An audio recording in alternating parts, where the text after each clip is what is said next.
The corner flag snapped back as the ball curved into a packed box. Desperate bodies shoved for position, Riku among them. Just get a touch. Keep the striker from turning. Don't let him breathe. Hold the line. His shoulder collided with the star forward's back. Lightning. No.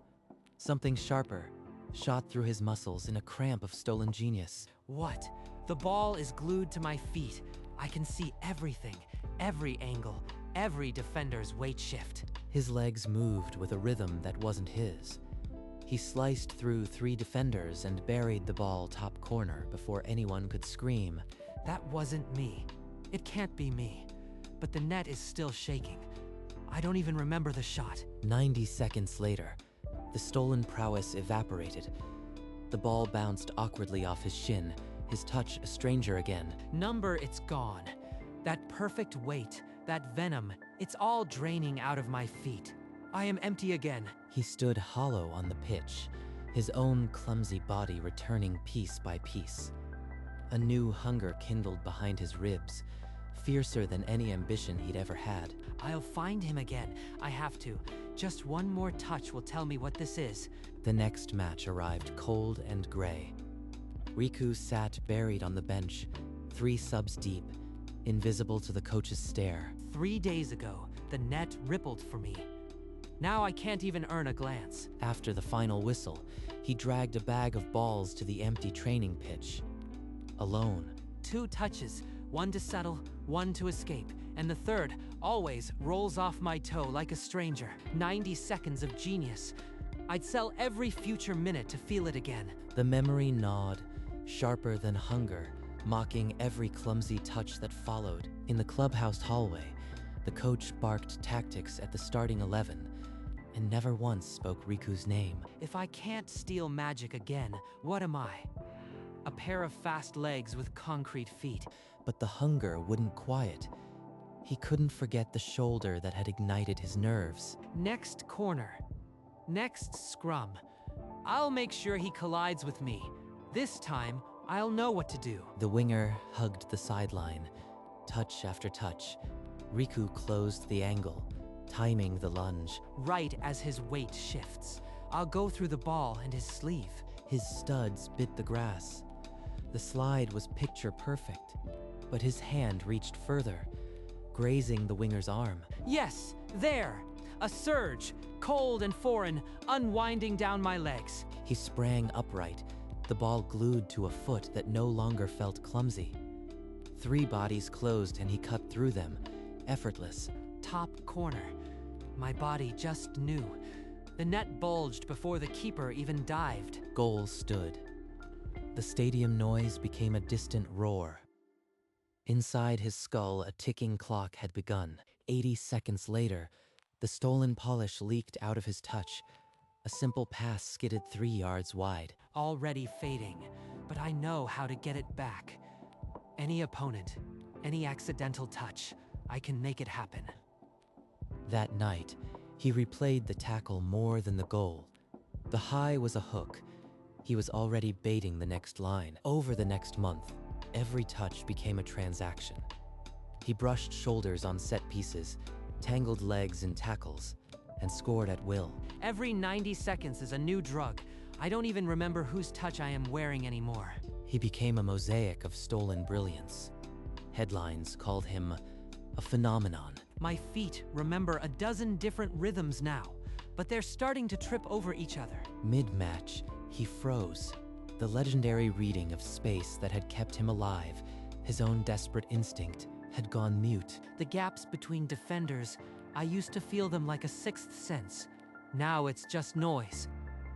The stolen skills bled together, a war inside his muscles. He couldn't tell where the thief ended, and the collection began. If I stop stealing, I'll be that forgotten fullback again. If I keep stealing, what am I becoming? The league analysts began circling footage. Coaches whispered about unnatural patterns in his touches. Riku felt the noose tightening, but the hunger for that 90-second high drowned out every warning. The league's integrity unit convened in a windowless room.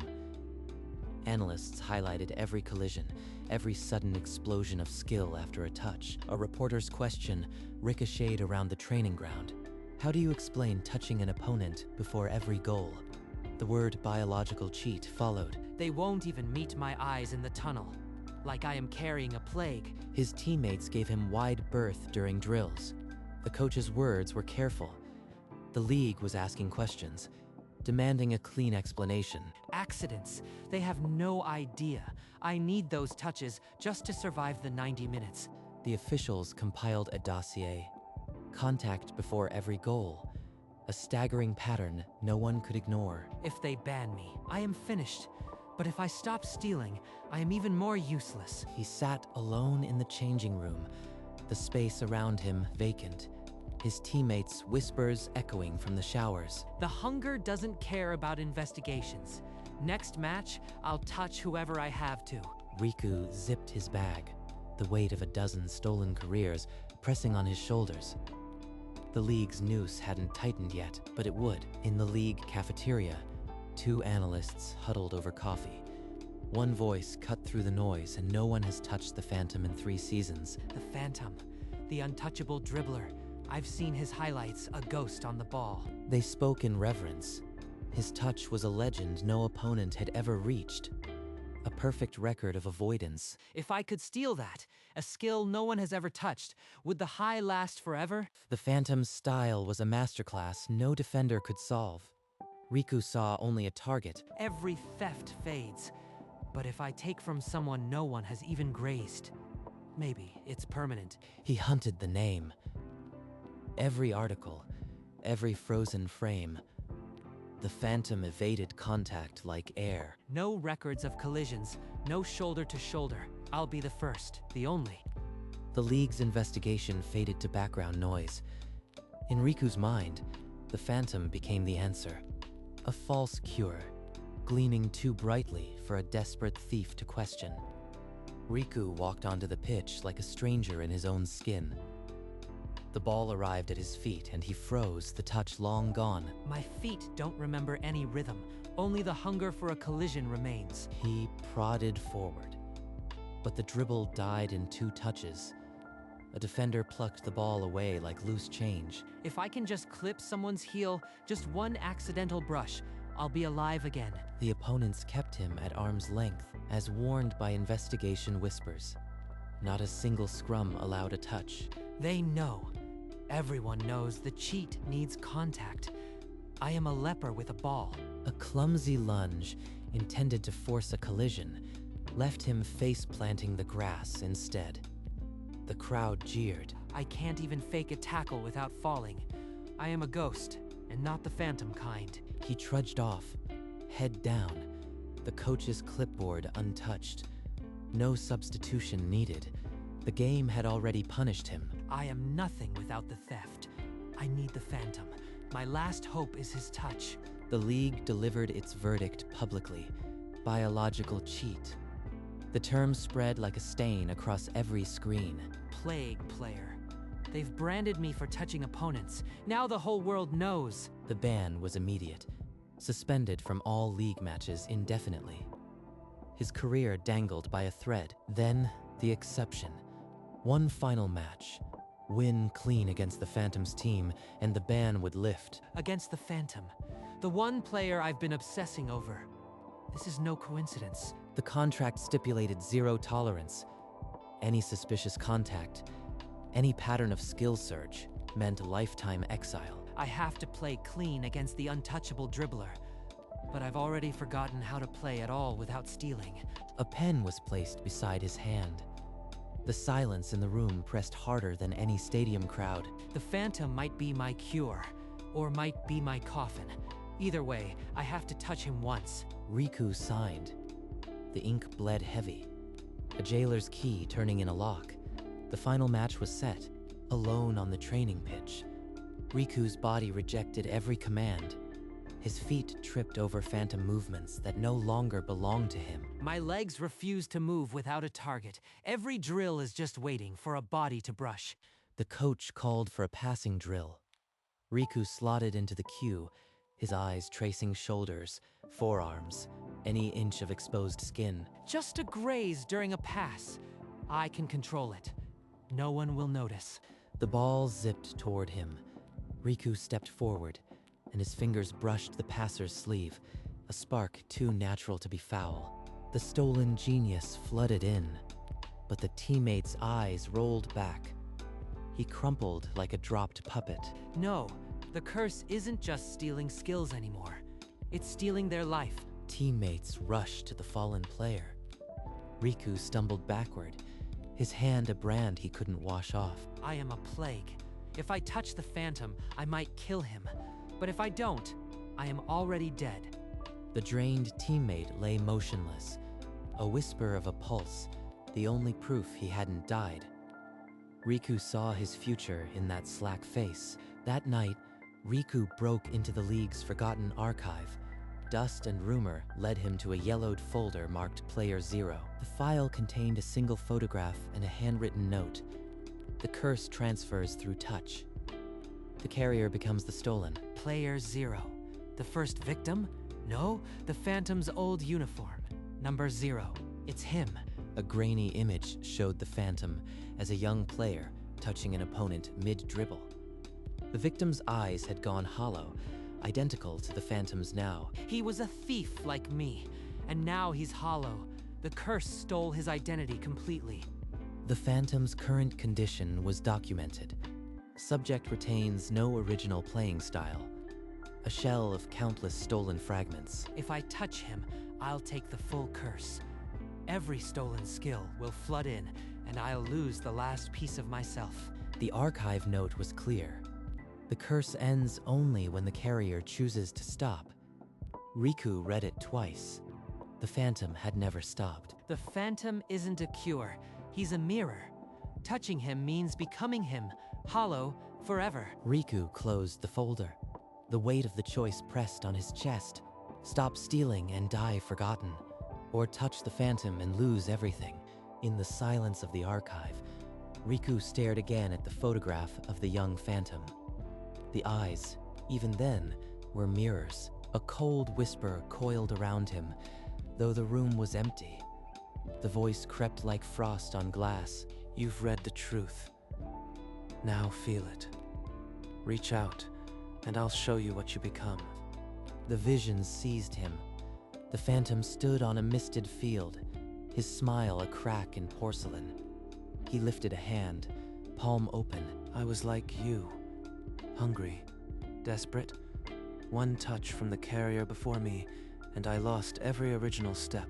Now, I am nothing but the collection. No first instinct, no home in my own feet. The Phantom's body was an empty stage where a dozen stolen performances played at once, none of them his. You'll lose the last piece of yourself, just like I did. The curse doesn't kill, it empties. He's not threatening me. He's warning me, because he knows I am already half hollow. The vision dissolved, leaving Riku alone with the file. The choice was no longer about survival. It was about identity. Riku left the archive as dawn broke, the file tucked under his arm. The streets were empty, his mind louder. I can't touch him. I know that now. But what's left? My own game is dust. On a forgotten training pitch, he dropped a ball at his feet. The moves that came were foreign, stolen, and already fading. There was a time before all this. A run that was ugly, desperate, mine. He remembered a dusty park, a kid with scuffed knees, the ball bouncing wild, but always somehow staying close. No technique, just hunger. That was my reading of space. Not a skill, but survival. I need to find it again. He stared at his reflection in the glass of a boarded-up shop.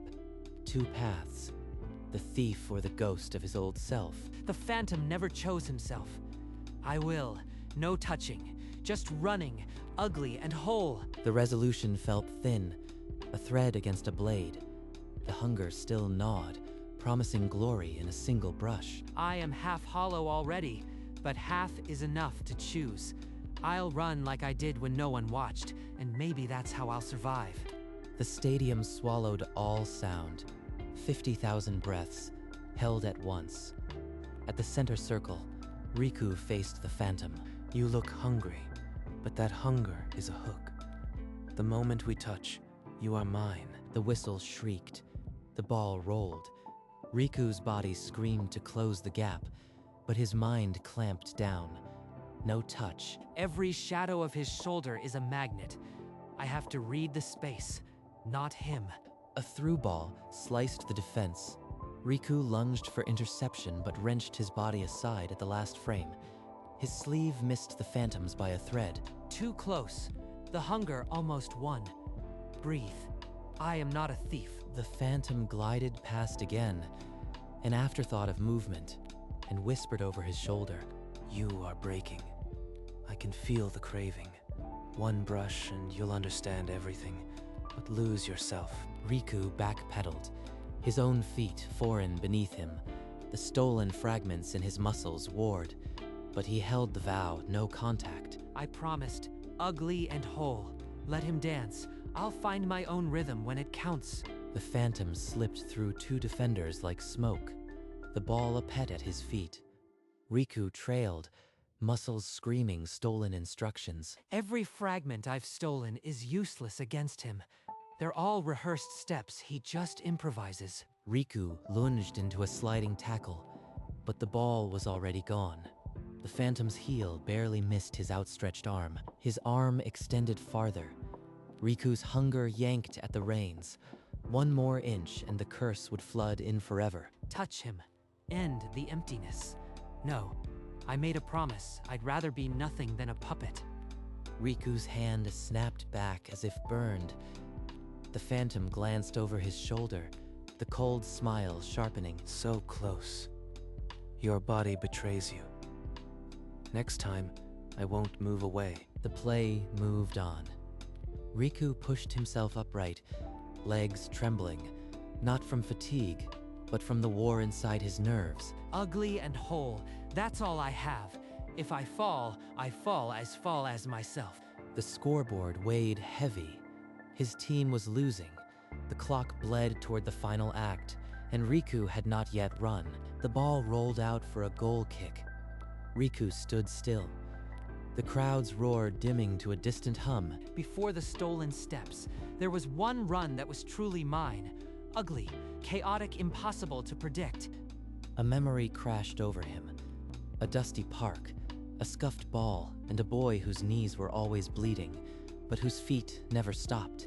That boy didn't read defenders. He read gaps that didn't exist yet.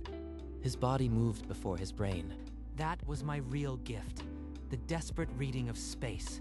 Not a skill, but survival. His own shadow, which had been hollow for weeks, flickered and seemed to thicken. The phantom's elegance is a cage. My chaos is an open field. I have to run like that again. The crowd sensed nothing, but inside Riku, a rusty engine turned over for the first time in months. No more stolen footwork, just desperation. Just me. The goalkeeper launched the ball back into play.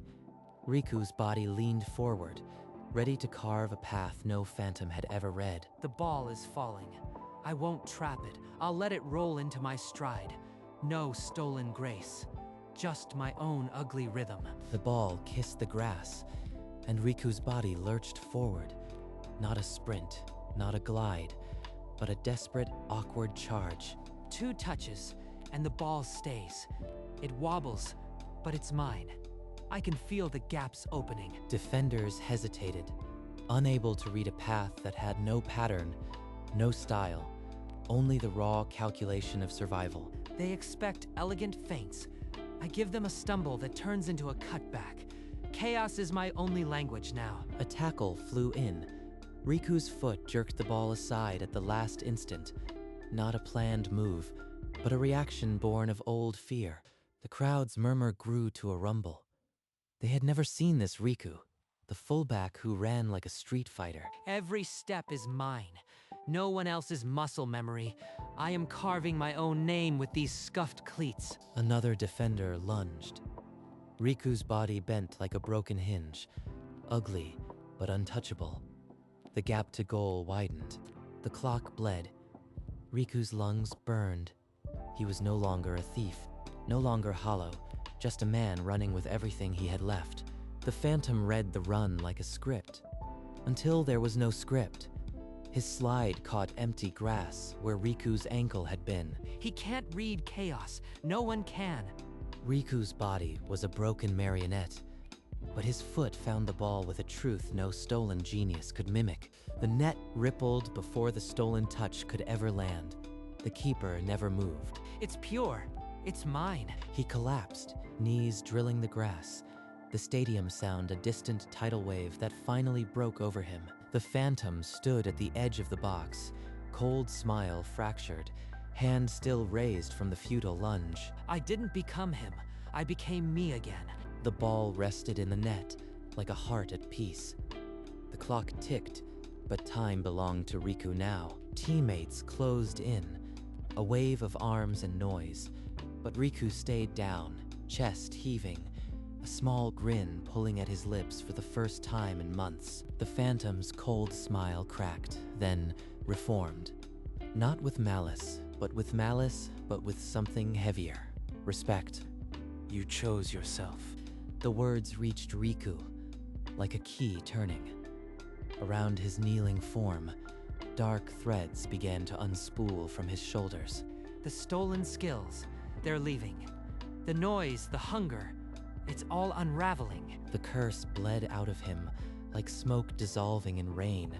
His shadow, hollow for so long, swelled and sharpened on the grass. When the last wisp of stolen lightning left his fingertips, Riku's own instincts flooded back. The desperate reading of space, clear and loud. My own rhythm. It's been under all that stolen noise the whole time. The Phantom turned, his figure already softening into the glare of the floodlights. The untouchable Dribbler had finally been touched by a choice, not a hand. Riku rose slowly, the noise of the stadium returning in a wave, but the only sound in his ears was his own heartbeat. Simple, steady, his. I am not a thief. I am a player, and that's more than enough. The final whistle cut through the chaos like a blade. The stadium erupted, a wave of sound that swallowed every doubt. Bodies crashed into him. Teammates who had once kept their distance, now hoisting him onto their shoulders. Their hands don't burn. The curse is gone. I feel only their joy, not their skill. He searched the field through the tangle of arms. The Phantom had already reached the tunnel mouth. A last glance passed between them. No cold smile now, only the quiet of a shared scar. He gave me the choice, and I chose myself.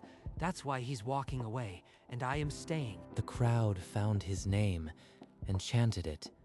Not a borrowed name, but his. My instincts are clear. I can read the space again, every gap, every heartbeat, and they're mine. The celebration swirled around him, but Riku stood at its calm center, whole, unhollow, unbroken. In the tunnel, the last trace of the Phantom dissolved into shadow. The field belonged to Riku now. The locker room emptied slowly. Riku sat alone on the bench, gear off, the sweat cooling on his skin. These hands scored a goal without stealing. They're just hands again. He stood and faced the mirror. The glass held a reflection he hadn't seen in months. Solid, unbroken, whole. No hollow shadow, no stolen echoes, just me. He pressed a fingertip to the glass. Cold, real. The boy who once ran in a dusty park had survived the curse. Outside, reporters clamored for a soundbite. Their voices were muffled honeycombs, irrelevant. They want a headline. I just want to remember what my own heartbeat sounds like. He slipped into a hoodie, the fabric soft and anonymous. No number on his back. Tonight, he was just Riku. The curse taught me hunger, but today taught me how to live without it. He walked out, leaving the mirror empty, the reflection of a player who had finally chosen himself. The stadium stood empty, its roar dissolved into dusk. Seats held only the fading warmth of the departed. On the center spot, a single ball rested, its leather still breathing the memory of the net. The curse had not broken through theft. It broke through a choice. The memory of an ugly, desperate run. At the tunnel's mouth, the phantom's silhouette flickered. Once a warning of hollowing, now a ghost choosing shadow. He had touched no one, but a choice had grazed him, and the untouchable Dribbler finally found his exit. The field glowed orange under a sinking sun, each blade of grass a testament to what survived. Every stolen skill had drained. What remained was the original reading of space, a gift no thief could replicate. Somewhere in memory, a boy ran with scuffed knees and wild hope. That run had never been stolen. The phantom's shape dissolved entirely into the tunnel's dark. The field held only light, silence, and a ball that waited. The curse was not an enemy. It was a question, and Riku had finally answered with his own 2 feet. Riku stepped onto the empty field, alone, and bent to lift the ball from the center circle. Its weight was only leather and air, no charge, no stolen lightning. He tucked it under his arm and began to walk, his shadow trailing dark and solid. Each step pressed a quiet signature into the grass, no 2 prints the same. At the white line he paused, the boundary between what he was and what he chose to become. One last glance at the goal, the net still in memory. Then he lifted his foot, the cleat rose, leaving the white line unbroken, and found the concrete beyond. No crowd, no chant, just a player who had remembered how to run. From the tunnel, the boy who ran wild in a dusty park walked home. Whole, the line held, white and clean, where his own feet had finally answered.